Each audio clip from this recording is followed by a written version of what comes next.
पिसाबमा fees देख्दाखेरि चाहिँ अलिकति चिन्ता चाहिँ मान्नु पर्यो। पिसाब सोच्नु चाहिँ पर्यो, चिन्ता नमाने पनि सोच्नु पर्यो कि पिसाबमा फिज किन आइरहेछ भनेर। अनि त्यसपछि त्यो चेकअप पनि गर्नु पर्यो।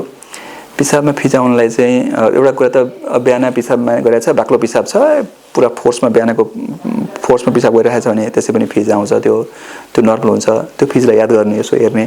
त्यो फिज एकछिनमा त्यो फिज हरायो हैन भने त्यो केही पनि होइन भने बुझ्नु पर्यो। तर युनिफर्मली नै फिज छ, बाक्लो पिसाब आइरहेछ भने त सोच्नु पर्यो के कारणले छ भनेपछि अब त्यो फिजमा त्यो बाक्लो पिसाबमा फिजाको पिसाबमा चाहिँ प्रोटिन छ कि भनेर हामी शंका गर्नुपर्छ हैन। प्रोटिन छ कि भनेर शंका गर्नुपर्छ। प्रोटिन छ कि भनेर शंका गर्नलाई हामीले जाँच चाहिँ गर्नुपर्ने हुन्छ, त्यो हस्पिटलमा आउनै पर्ने हुन्छ, डाक्टरलाई देखाउनै पर्ने हुन्छ।